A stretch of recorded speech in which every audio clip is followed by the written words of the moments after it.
అన్న నమస్తే అన్న.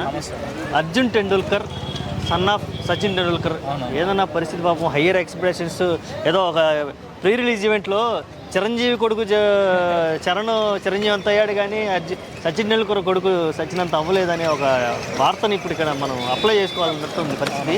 ఎలా ఉండబోతుంది అతని కెరీరు?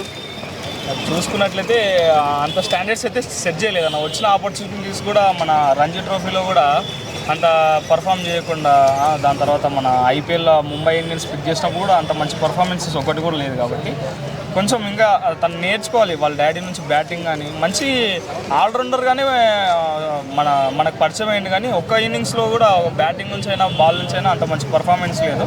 తను నేర్చుకోవడం జరిగితే బాగుంటుంది. ఈ మధ్యలో మనం వార్తలు అయితే వింటున్నాము, తీసుకొని యువరాజ్ సింగ్కి తన దగ్గర పెట్టి కాంట్రాక్ట్గా పెట్టేసి తనకి గైడ్ చేయాలి అభిషేక్ శర్మ లాగా అనేసి ఉన్నాం. ఒకవేళ అదే జరిగిందనుకో, తన ఫేట్ ఏమైనా మారిందనుకో, అర్జున్ టెండూల్కర్ ఫేట్ మారిందనుకో, సచిన్ టెండూల్కర్ గారు కూడా మంచిగా హ్యాపీగా ఫీల్ అవుతుంది. ముంబై ఇండియన్స్ యాక్చువల్గా బ్యాక్ చేయాల్సింది, ఎందుకంటే సపోర్ట్ చేయాల్సింది. ముంబై ఇండియన్స్ ఎందుకు వదిలేశారు మధ్యలో? సచిన్ టెండూల్కర్కి ముంబై ఇండియన్స్కి మధ్య ఉన్న విభేదాలు వచ్చాయని అనుకోవచ్చా? లేదు అసలు రావు, అది ఏం జరగదు.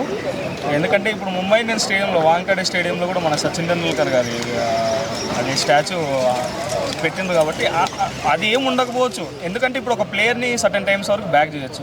తన నుంచి ఏం రానప్పుడు ఏ ఫ్రాంచైజీ అయినా సరే తన వైపు చూడకపోవచ్చు.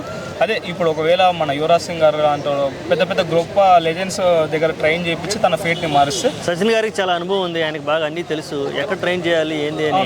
మరి కుర్రోడిని ఎందుకు ఇంకా షైన్ చేయలేకపోయింది? ఇంకా టైం రాలేదనుకోవాలా, లేకపోతే గొప్ప ప్లేయర్స్కి ఉండే లక్షణము అంటే ఇప్పుడు సచిన్ టెండూల్కర్ కానీ మన విరాట్ కోహ్లీకి కానీ ఎట్లుంటుంది అంటే వాళ్ళది వాళ్ళు నేర్చుకోవాలి, వాళ్ళది వాళ్ళు శ్రద్ధ పెట్టుకోవాలి, వాళ్ళ మీద కాన్ఫిడెన్స్ రావాలి. ఇప్పుడు పొద్దున్న నుంచి 10 గంటల వరకు, పొద్దున ఒక 3-4 గంటలు, సాయంత్రం ఒక 3-4 గంటలు వాళ్ళంతకు వాళ్ళే ప్రాక్టీస్ చేసుకొని ఎదిగి పెద్ద గోడ్స్ అయ్యిండ్రు మన ఇండియాకి. అట్లా వాళ్ళంతకు వాళ్ళే నేర్చుకోవాలనేసి ఇన్ని రోజులు కామ్గా ఉన్నట్టున్నారు. ఇప్పుడు తనే చెప్పింది కాబట్టి చూడాలి అన్న. తన ఫేట్ ఖచ్చితంగా అయితే మారుతుంది. సచిన్ టెండూల్కర్ గారు ఖచ్చితంగా తనని గైడ్ చేసే మార్గంలో అయితే ఉంటాడు బ్యాకప్కి అయితే. ఓకే అండి, థ్యాంక్ యూ సో మచ్.